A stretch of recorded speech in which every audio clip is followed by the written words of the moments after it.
Good morning, सुप्रभात, केमचो, सलाम। उम्मीद है आप सब लोग बेहतर होंगे, अपना ध्यान रख रहे होंगे।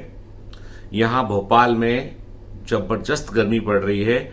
मतलब सोच लीजिए कि यहाँ पे तो जो अखबार में न्यूज़पेपर में लिखा आता है या रेडियो बोलते हैं भी हीट वेव चल रही है, बाहर मत निकलो इतने बजे से उतने बजे तक। ठीक है, कल मैं दिन में साइट में था अपना, जहाँ पे अपना बायोमेंटस कमांड सेंटर का काम चल रहा है, जहाँ गुरुकुल का काम शुरू होने वाला, मतलब गुरुकुल का काम चल रहा है, वहां दोनों जगह पे गया मैं। तो वहां डस्ट भी काफी था, टेम्परेचर भी काफी अधिक था। उससे मुझे थोड़ा एलर्जी हो गया। तो मतलब ऑलमोस्ट जो है जितना सोच के आया था मैं कि जितना मैं यहाँ भोपाल में काम करूंगा उतना काम मैं कर नहीं पाया, जस्ट बिकॉज ऑफ कि मतलब फिर कल आधे दिन के बाद फिर वो एकदम तबीयत डाउन हो गया, एकदम से एलर्जी का अटैक आ गया पूरा। मुझे एलर्जी का प्रॉब्लम है एक्चुअली, डस्ट से मुझे एलर्जी है, जहाँ धूल उड़ती काफी वहां एलर्जी है। विदिशा जैसे आज मेरा जाने का प्लान था अपना फैमिली के पास, तो फिर संभवतः मुझे लगता है नहीं कि अभी मैं जा पाऊंगा। थोड़ा ठीक लगेगा तो मैं कोशिश करूंगा, अदरवाइज क्या विदिशा में तो बहुत डस्ट है।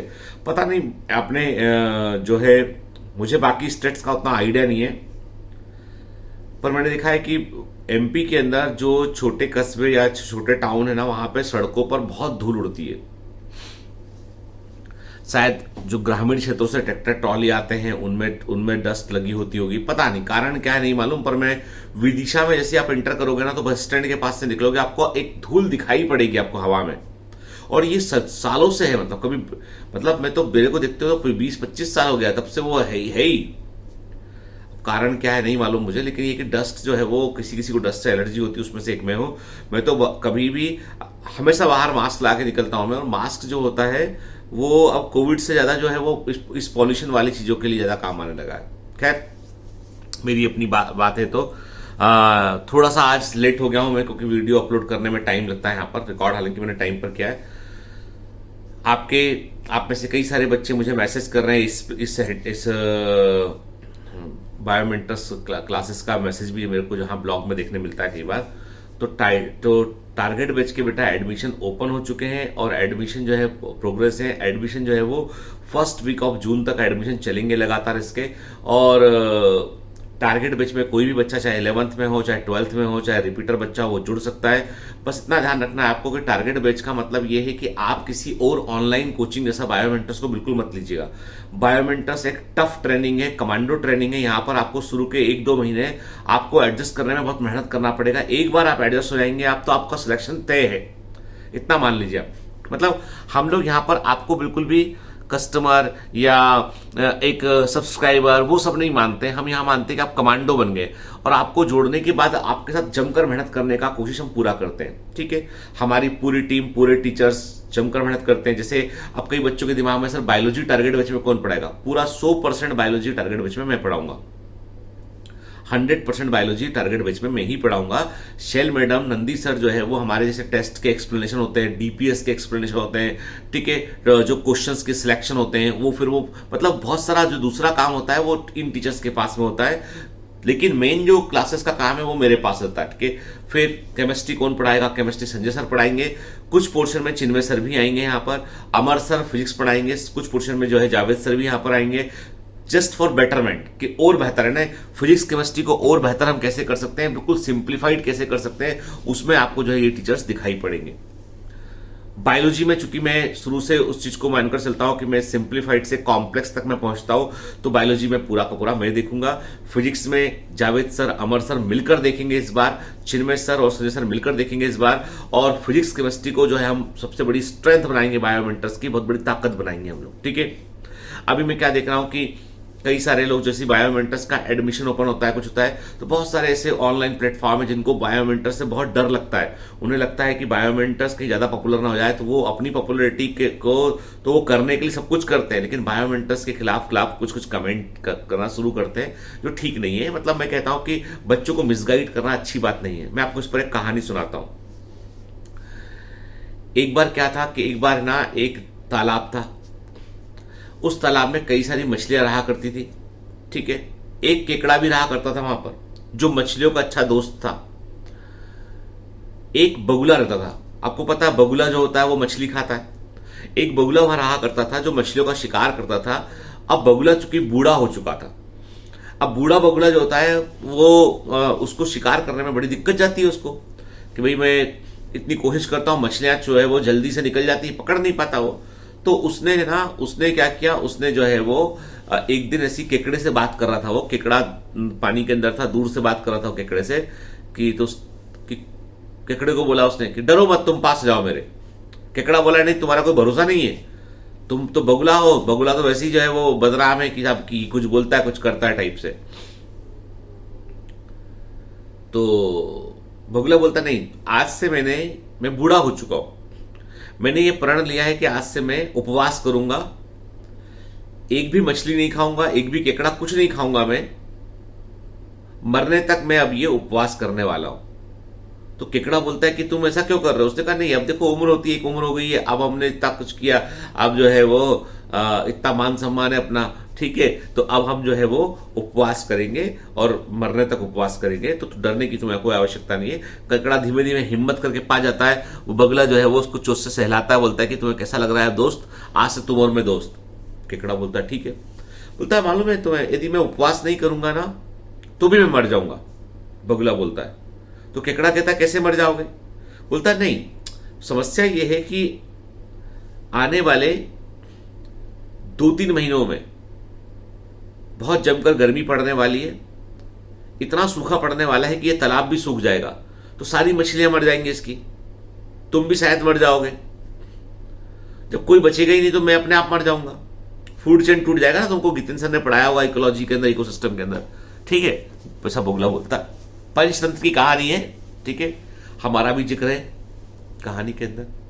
अरे असली में नहीं, तुम सोच लोगे ढूंढ के गितिन सर ने बोला पंचतंत्र मेरा जिक्र है उनका, तो तुम किताब खोल के बोला कि सर झूठ बोल रहे थे। अरे मजाक कर रहा हूं। तो कहने का मतलब ये है कि वो बोलता भैया देखो फूड चेन टूटेगा तो हम खुद ही मर जाएंगे। अच्छी बात है। तो फिर बोलता लेकिन एक उपाय है तुम लोगों के पास में। केकड़े को बोलता है बगुला। केकड़ा बोलता क्या? बोलता यहां से थोड़ा दूरी पर जो है वो एक और झील है, उस झील का पानी नहीं सूखेगा, वो बड़ी गहरी झील है। इतना कह के छोड़ देता बात। केकड़ा अंदर जाता है पानी के अंदर, मछलियां उसकी दोस्तों को बताता है कि अरे यार बाहर तो बड़ी भारी न्यूज सुनने में आई है। लगा क्या हुआ ये कि एक तो वो बगुला था जो शिकार करता था, वो एक तो उपवास में चला गया, फास्टिंग पे चला गया। लगा बगुला फास्टिंग पे चला गया, ये तो बहुत अच्छी न्यूज है। बोला नहीं, लेकिन दूसरी न्यूज ये है कि उसका बोलना है कि फास्टिंग पे इसलिए चला गया कि वो वैसे भी मर जाएगा, क्योंकि ये झील सूखने वाली है और इसका पूरा पानी सूख जाएगा और हम में से कोई नहीं बचेगा। लेकिन पास में एक झील है, वहां पर जो है वो पानी खूब है। मछलियां बोलती केकड़े तुम तो रेंगते रेंगते चलते चलते पहुंच भी जाओगे, हम कैसे पहुंचेंगे उस झील तक, हमको तो मरना तय है मतलब। तो बोलता मैं कल बात करता हूं इस बारे में बगुले से। तो अगले दिन केकड़ा जाता है, बगुले का इंतजार कर रहा होता है। बगुला बहुत बदमाश है, ठीक है। तो उससे बोलता है कि अरे बगुला मामा आ गए तुम, अच्छी बात है। तो हाँ बताओ। लेकिन हमने कल डिस्कस किया, हम तो चलते चलते धीमे धीमे पहुंच जाएंगे। थोड़ा बगुला बोलता रोक के, थोड़ा दूर है झील, लेकिन मतलब ऐसा तुम ऐसे एकदम से नहीं पहुंच सकते यहाँ पे। मछलियां कैसे पहुंचेंगी? बगुला बोलता हाँ यार मछलियों का क्या करेंगे? बगुला बोलता एक काम करते ना, मैं एक एक मछली को चोंच में पकड़ कर ले जाऊंगा और वहां पे छोड़ कर जाया करूंगा, रोज रोज एक को छोड़ाऊंगा, तो जब तक झील चुकेगी 400 मछलियां होंगी, 400 दिन में पहुंचा दूंगा, सबको शिफ्ट कर दूंगा मैं, ठीक है। रोज बगुला पहुंचे झील में, एक मछली को उठाए वहां से, वो मछली बेचारी खड़ी जाए कि मेरा नंबर आ गया, पकड़ेगी मछली को, पकड़ के बगुला उड़ेगा और रास्ते में क्या करेगा, उसको चट्टान पे मार देगा, उसको फेंक के, और खा जाएगा मछली को। रोज के खाने का प्रबंध हो गया उस बगुले के कि रोज मिलेगी मछली, रोज मैं खा जाऊंगा, रोज मिलेगी मछली, रोज मैं खा जाऊंगा। और बेचारी मछलियां सोच रही कि भाई दोस्त जो है वो वहां पहुंच गई है। बगुला लौट के आए, लौट कर आकर बाकी मछलियों को कहानी सुनाए कि पता है तुम्हारी सहेली क्या बोल रही थी वहां पे, मुझे उसको नई झील, इतनी सुंदर झील उसने कभी देखी नहीं है, इतना सारा खाना है, सब कुछ, झील इतनी बड़ी है, बहुत खुश है वो, मतलब वो तुम लोगों को याद कर रही है। सारी मछलियां बोले अब ये इस बार मेरी बारी, मुझे ले जाओ प्लीज, मुझे ले जाओ प्लीज, मुझे ले जाओ। बगुला पकड़ेगा, रास्ते में खा जाएगा, आके फिर कहानी सुनाएगा कि तुम्हारी सहेली तो बहुत खुश है, तुम्हारी बाकी मछलियां तो बहुत खुश है वहां पे। कई दिन गुजरते गए। अब एक दिन केकड़े ने बोला कि भैया मुझे छोड़ दे यार, एक आध दिन, बहुत दिन हो गया, अब तो मछली को छोड़ रहा रोज, मैंने तो रास्ता भी नहीं देखा उसका। बगुला सोचा यार कि रोज रोज का काम है, रोज रोज मछली खा रहे अपन, तो कुछ थोड़ा टेस्ट को चेंज करते हैं, अपना टेस्ट वर्ड को थोड़ा अच्छा लगेगा। केकड़ा खा के देखते हैं इस बार। बोला चलो भाई केकड़ा, कोई दिक्कत नहीं है, हम तुमको छोड़ देते हैं, कल मछली लेके नहीं जाऊंगा, कल तुम्हें लेके जाऊंगा मैं। तो ठीक है, केकड़ा बैठ जाता है पीठ पे, दोनों पंजों से उसकी गर्दन से पकड़ लेता है ताकि गिरे ना केकड़ा। मछली को तो बगुला चोंच में ले गया, केकड़ा को उसने पेट पे बिठा लिया। अब उड़ना शुरू किया। केकड़ा बोला कि कितनी दूर झील? उसने कहा थोड़ी आगे झील। केकड़ा की नजर नीचे गई, उसने देखा रे ये चट्टान के पास तो मछलियों के ढेर सारे जो होता है ना, उनकी बोन्स होती हैं, फिन्स होते हैं, वो सब पड़ा हुआ है, ढेर लगा हुआ है उसका। अब वो दूर तक देखता है कोई झील तो दिखी नहीं। पूछता बगुले से कितना दूर है झील? बोलता बस आ ही गए, तुम चिंता मत करो। अब वो बगुले का गर्दन पकड़ लेता होता, सच बता क्या है ये मछलियों का ढेर कैसे लगा नीचे? सच बता नहीं तो मार दूंगा।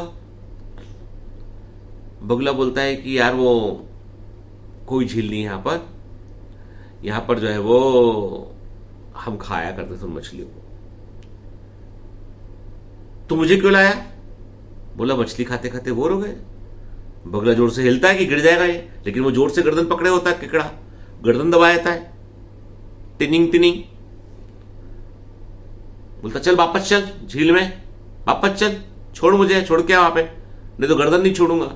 बगुला यू टर्न मारता है, वापस लेके आता है। झील के ऊपर जैसी होते हैं वो केकड़ा उसकी गर्दन दबा देता है, उसे मार देता है। किसने मेरे दोस्तों को मारा? लौट के झील में आके बोलता है कि देखो कभी भी दुश्मन पे भरोसा मत करना, never trust on your enemy. वो दुश्मन चाहे कितना ही स्वांग करे अच्छा बनने का, कितना ही तुमको अच्छी अच्छी बातें बताए, old enemy is always an enemy. नए दोस्त पर यकीन मत करो ज्यादा, पुराने दुश्मन पर कभी यकीन मत करो। नया दोस्त तो पुराना दुश्मन, हमेशा अलर्ट रहना चाहिए। ये इस कहानी की सीख थी पंचतंत्र में। मैं आपको बोलूंगा कि आज के जमाने में ऐसे बहुत सारे बगुले हैं जो बहुत अधिक जो है वो इस प्रकार से, हर बच्चा उनके लिए मार्केट है, everybody is customer for them, ठीक है। They are working for the market acquisition, they are working for the कि हम कितने बड़े बन जाए, हम एकदम से बड़ा कितने बड़े बन जाए। सच्चाई तो ये है कि एजुकेशन बहुत ही सीरियस चीज है। सच्चाई तो ये है कि एजुकेशन में क्वालिटी का मेंटेन करना बहुत जरूरी है। सच्चाई तो ये है कि बच्चा जो है उसका करियर है। आपके लिए वो एक स्टूडेंट सब्सक्राइबर हो सकता है, पर बच्चे के लिए वो करियर है। And one should not take risk about career, ठीक है। बायोमेंटर से तो भरोसा है। मैं ये नहीं बोलता हूं कि आप मुझसे ही जुड़िए, मेरे बायोमेंटर से जुड़िए। मैं सिर्फ इतना बोलता हूं कि बेटा जो भी करना बहुत सोच समझ के भरोसे के साथ करना। कारण ये है कि this is the matter of your career, ठीक है। इसलिए ऐसे ट्रोलर्स, ऐसे लोग जो आपको मिसगाइड करते हैं, जो अपने भयंकर जो जिनको जो उन्होंने हर जगह पर अपने बारे में प्रचार प्रसार कर रखा है कि भाई हमसे अच्छा कोई नहीं, अलर्ट रहिए। क्योंकि कारण यह है कि आज के समय में यह हालत हो गई कि रिजल्ट्स को भी हम ज्यादा कुछ क्रेडिबिलिटी नहीं मान सकते, कि रिजल्ट्स भी बिक रहे हैं। तो मेरा मानना यह है कि आपके पर्सनल अनुभव बड़े मैटर करते हैं। इसलिए आप अपने क्लोज फ्रेंड से जो सच में पढ़ रहे हैं, सीरियसली पढ़ रहे हैं, उनसे पूछिए, उनसे बात कीजिए आप, ठीक है। मिसगाइड मत होइए, क्योंकि बेटा बात करियर की होती है। बायोमेंटर्स में इतना जरूर है कि आपको एक ही चीज लगेगी, जो वो है कि मेहनत करवाते हैं,